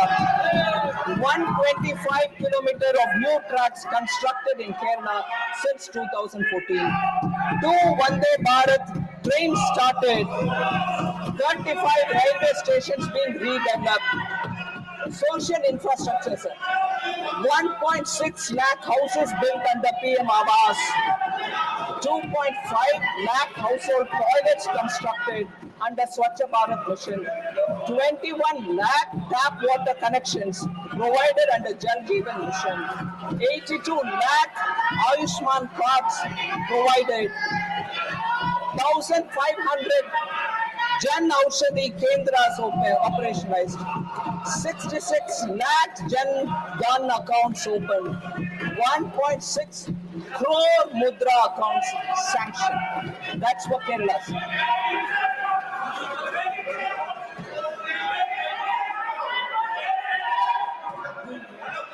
Vidwan Bekasi, take your seat, not going on that please. Sir, I'll come to talking about, sir, this, sir, Bengal denied its due share. Bengal denied its due share. Please take your seat, Mr. John I Vikas. strongly All the members are standing. I contest this requesting you, please misinformation take your seat. being peddled about imagined discrimination against West Bengal. Sir, like every other state, PM Awas Yojana Gramin is being implemented in West Bengal since 2016-17. The government has released 25,798 crore as central share to the state since 2016-17. However, complaints of irregularities in the implementation of PM Awas Yojana, including a selection of ineligible households for Awas Plus 2018 list, removal of eligible households, branding violations were received. Similar things have happened about Manrega also. Sir, the people of Bengal are survivors, and I'm sure they will get over the obstruction which has been imposed by the party. But on the specific point, sir, Please. the specific issue Let her hear. which was raised by Shri Saket Gokhale, the union government allocated Since then I will give. 172 crore to Andhra Pradesh, 147 crore to Bihar, 151 crore to Gujarat, 200 crore to Madhya Pradesh, 154 crore to Uttar Pradesh for tourism projects, according to an official statement in Lok Sabha. Sir, Let this her was reply. raised, and I will give you point of order, please. and he also further said, not a single rupee was given to West Bengal. Moreover, the center has not even included any tourism site from Bengal in these schemes. It was said during the question hour. And I quote Minister Gajendra Singh Shekhawat's response here. And this is emblematic of the issue between the members who think Bengal is not receiving and the government which is saying repeatedly, here we go, the facts. And what was Gajendra Singh Shekhawat's facts, sir? He said, we reached out to the government of West Bengal 4 times in writing and even spoke personally to its representatives, requesting them to submit project proposals. Despite our repeated efforts, no proposal was ever sent by the state. But so the center, Gajendra Singh Shekhawat said, the center isn't showing any stepmotherly treatment. If anything, it seems West Bengal's own administration is failing to act. So I want Bengal also to know that there is no Madam Finance Minister, discrimination. here is a point of order. Can you see? Please, Derek ji. Mr. Derek O'Brien, your point of order. Point number. Rule. Within the rules, Yes, which rule? within the rules, let me Which rule? finish. If Let there's me no rule, finish. I'm going ahead. Sir. Within the rules, Sir, with your permission, Please. if there is no rule, I'm going ahead. With your permission, sir. Within if there is the no rules no of rule, on which it is 239, being quoted, sir. the point of objection Sir. being raised. If there is no rule, with your 239. permission, I want to Please go wait. ahead. 1 minute. 239. sir, within the rules, I was asking for the last 3 minutes. please, Now please. you've given me 239. Yes. 239 is the rule. I'll just bring it to your notice. When for the purposes of explanation during discussion or for any sufficient reason, no, let me read it. Any member has occasion to ask a question of another member on any matter under the consideration of the council, he shall ask the question through the chairman. That's the rule. Besides this rule, I have on 322 on my computer, 322 referring to a chairman's ruling, debate state matters. That is my ruling, sir. Please pull out 322 on your computer and I'm asking the question. State matters. Without prior notice, I'm reading, nothing should be said derogatory about a state government. That is a rule. No, no, sir. Wait, that's a ruling. Please take. That's a ruling. Now my question. Please. Sir, 239, my question. Yes. I have a pointed question to the finance minister. Pointed question. Yes. Pointed question. Please. 7,000. Please. Pointed question. You answer me yes or no. 7,500 crores owed to Manrega for Bengal. 99.2% compliance has been met. Where is the money for Manrega and Awas Yojana? Where is the money for Manrega and Awas Yojana? Don't mislead the house. Don't tell us about Honorable Finance 2K Minister. on Monday. Nothing is going on record. Please take your seat. Sir. Please, no point of view. Please. Sit. Please. Sir. Honorable leader of the house, Money, please. Sir, nothing derogatory against any state government has been said. They are trying to politicize the issue. You raise issues and you try to give an impression that something injustice is being done to a state. And the national and the union. Please take your seat. आपकी कोई बात record में नहीं Is this a fish market? Are you making it a fish market? Are you making a fish market now? You don't have even the decency. You don't have even the decency to hear. Yes, please. Here, you have got only the. मर्यादा के साथ एक You दूसरे से have बात got only करो. one Please thing take your to seat. put charges. Please. Sir, Yes, आपकी बात ही रिकॉर्ड में जा रही है. Please. nothing derogatory has been said against any state government. Number one. Number two, they have raised issues that they are not getting justice to the respective states. The Union Finance Minister is answering one by one the issue how Government of India and Modi government has given more than justice to their states and how the corrupt government of West Bengal is not responding to the fiscal laws and rules.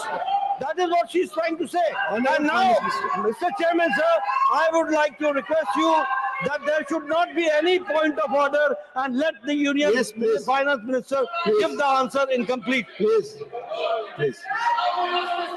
Thank you, sir. Please. Sir. Let her speak. Nothing is going on record now. Please. Yes, sir. Honorable Finance Minister. There were questions about how our government is probably doing not adequate for MSMEs. I want to very clearly say, in the last 3 budgets, we have repeatedly taken step after step, and in this budget also, many steps have been taken to strengthen MSMEs for accelerated growth and enhanced limiters, enhanced credit limits, So micro and small enterprises have been given credit guarantee cover from 5 crores to 10 crores. Startups, coverage has been done. माननीय नेता, They are माननीय correct. नेता सदन. They have not to answer the people of West Bengal. They have to answer their leader Mamata Banerjee, and that is why they are doing all this. Please. Sir, so innovative financial tools have also been brought in for customized credit cards, and the credit card offering is about 5 lakh rupees. Support for first-time entrepreneurs have been given. New term loan scheme has been offered, and up to 2 crores for first-time entrepreneurs for next 5 years, particularly the SCs, STs, and entrepreneurs who come from those communities. We have given leather and footwear the industry enough support so that their businesses can grow. And leather and sector also has been given an enhanced importance. Imports for wet blue leather now fully exempt from basic customs duty, so that crushed leather exports freed from a 20% duty to encourage domestic value addition and export. So national manufacturing mission has also been given.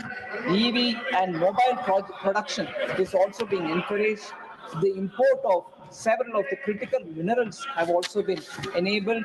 So there are very clearly steps from July 24 budget continuing even in this budget. So MSMEs have always received a very important place in our budget making, sir. बचपन में हम लोग देखा करते थे कि cricket के match में जब टीम हारने लगती थी तो विकेट उखाड़ करके चल देती थी।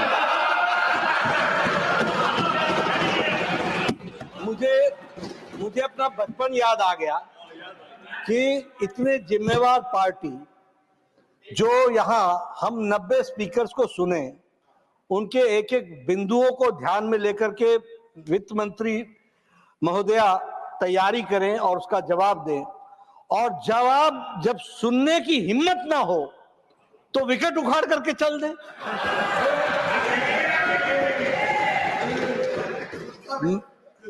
खुद का विकेट उखाड़ करके चल दें। ये संसदीय परंपराओं के विरुद्ध है।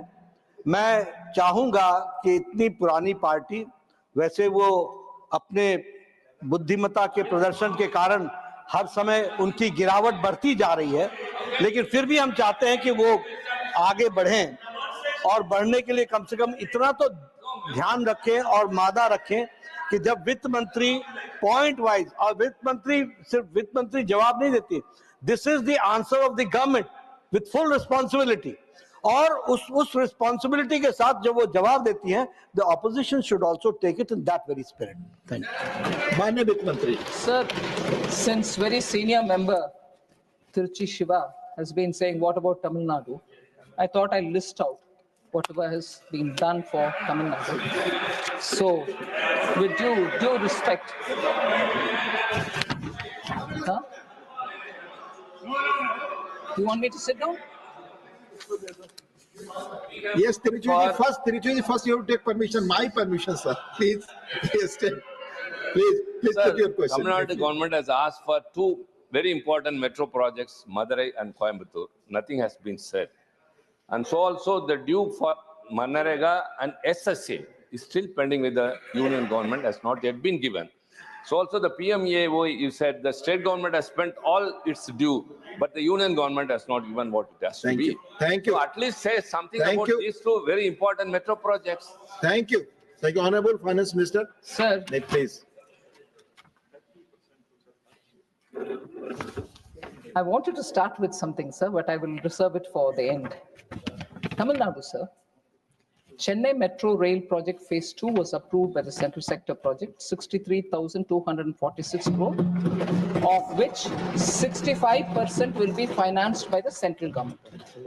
Tamil Nadu Defence Industrial Corridor was inaugurated in January 20, 2019, and I've heard different statements, but subject to correction, because I don't keep an account of that, more than 30,000 crore investment has already happened. This has been said by ministers, both of the older dispensation and now of the current dispensation. I don't have the latest number, but when the defense corridor was announced, Prime Minister Modi announced defense corridor, the first corridor for Tamil Nadu. So constantly to think that, oh, Tamil Nadu, UP corridor was announced far later. So Tamil Nadu was top of the priority when it came to defense corridor. PM Mitra Mega Textile Park announced in the aspirational district of Virudhunagar. Foundation stone laid for AIMS Madurai in 2019. Railways, yes. Please. No, it's all right. You can always go on moving the milepost. Now you didn't start moving the milepost. Without permission. I will, Please. then now, I will have to say what I wanted to say at the beginning, which I reserved for keeping outside. It cannot be a narrative where it's only the center's fault. I want to quote two examples, sir. I want to quote with responsibility two examples. And this consciousness with which they point you on every one detail, where were they? They were an alliance partner with the Congress at that time. Hey, hold on, yeah. You can't stop me like this. I'm sorry. I will say this, sir. I'm answering you. I'm answering you. நான் உங்களுக்கு தான் பதில் சொல்றேன். நான் உட்கார்ந்து அமைதியை கேட்க வேண்டியது உங்க கடமை. Sir, they were party and alliance partner. அவ்வளவு கோவம் வந்ததுன்னா தமிழ்ல நான் சொல்றேன் உங்களுக்கு. Sir, with your permission, I want to say this in Tamil because there's a member who thinks I'm saying things which are not related. I will say it because it was Prime Minister Modi who, despite a silent partnership and a result which was against the people of Tamil Nadu, Jallikattu was banned in Tamil Nadu when they were partners with Congress. It was Prime Minister Modi who removed it from that list. அப்ப எங்க போனீங்க? அப்ப ஏன் கேட்கல? அப்ப Congress party ஏன் கேட்கல? என்னையா அப்படி பண்றேன்னு ஏன் கேட்கல? So, எப்ப பாரு மோடி தான் தமிழ்நாட்டுக்கு விரோதம் சொல்றது தப்பு. அமைதியா உட்கார்ந்து கேட்கறதுக்கான தைரியம் இருக்கும் உங்களுக்கு. That's one example, sir. Second example, I will say, sir. அமைதியா உட்கார்ந்து கேளுங்க, தைரியம் வச்சுட்டு அந்த மனசுல திடமா இருங்க. மனசுல திடத்தோட தமிழ பதில் சொல்றேன், கேட்டுக்கிட்டு போங்க. அங்க போய் சொல்லுங்க தமிழ்நாட்டுல. சும்மா இங்க கத்தாதீங்க. Sir, second example. உங்களுக்கு கொடுப்பாங்க மைக், நீங்களே பேசுங்க. So, Chennai metro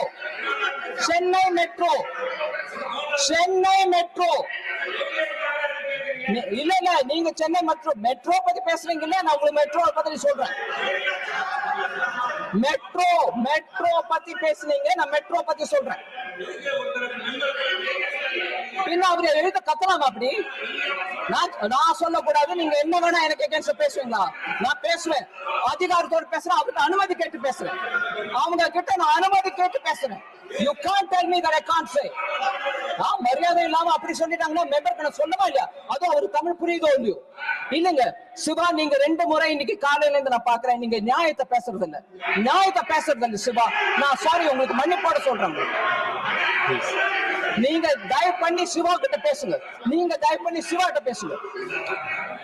sir, metro பத்தி I'll say it in English, sir. Tirchi Siva was a very senior member. I respect him. We've had a lot of exchanges about differences in ideology. We've been talking. This is something which goes on. But since he raised the issue of metro, again I'm saying, it was the decision of the state government to not have the center do it. And it was a decision that they will do it themselves. This government or that government, I'm not getting into the picture. Now, if the state government has chosen to do it, it is their decision. And in a press conference later, when it was all charged against us, your urban development ministry is not sanctioning, you were supposed to get multilateral banks loans, you're not giving, Modi is not doing anything for Tamil Nadu. I was there in the press conference and explained it. Initially, central government said, we will get the multilateral assistance and support Chennai Metro Project 2, Phase 2. The state government, whichever the state government was, chose not to have it. From the center, they said, no, we'll do it ourselves. All right. Excuse me, sir, I am the minister. I was in the discussion when your ministers had come. I was the minister at that time. I heard it.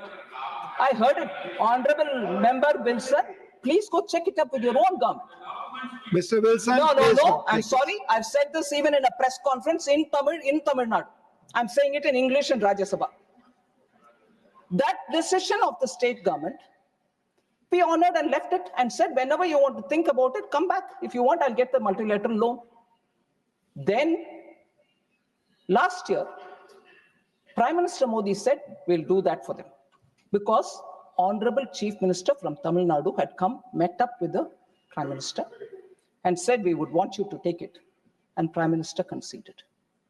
This is on record. This is on record. So two instances where the central government volunteered to say, அப்பா ஜல்லிக்கட்டு உங்களோடது தான், உங்க சட்டத்துல நீங்க மாத்திக்கணும், தயவு பண்ணி நீங்க பண்ணிக்கங்க. It is in your powers to change it and say Jallikattu will be allowed in Tamil Nadu. One second, Honorable Finance Minister. Honorable members, the reply to the discussion on the Union Budget 2025-26 is underway. If the House agrees, we may sit beyond 6 p.m. to conclude today's business. Do I have the leave of the House to extend the sitting beyond 6 p.m.? Thank you, Honorable Finance Minister. So, sir, in both the instances, the center kept saying, we are willing to do it. But when it happened, even though they were alliance partner with the Congress, they didn't stop it. We didn't hold it against them, but we came and explained, saying, it is not us. It's not Prime Minister Modi who halted Jallikattu. On the contrary, we helped that even in the Supreme Court, we said, no, it should be part of Tamil Nadu's culture, so do. That was done by us. And so was this one, metro, also done by us. Sir, highways, sir. Highways, 4,100 kilometers of national highways constructed in Tamil Nadu since 2014. 5 greenfield corridors being built under Bharatmala project in Tamil Nadu. Salem Airport operationalized under UDAN. New integrated terminal building phase 1 of Chennai International Airport developed at a cost of 1,260 crores. Social infrastructure.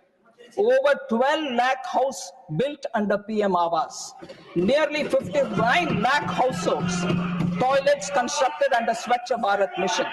Nearly 89 lakh tap water connections provided under Jal Jeevan mission. 78 lakh Ayushman cards provided. 1,350 Jan Aushadhi Kendras operationalized. 1.6 crore Jan Dhan accounts opened. 5.7 crore Mudra accounts sanctioned. So, Tamil Nadu, sir. Tiruchi Airport, Honorable Minister Murugan is also saying about it. That got inaugurated.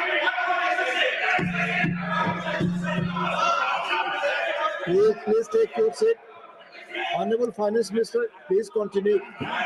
Honorable Finance Minister, please, your reply is Yes, thank you, sir.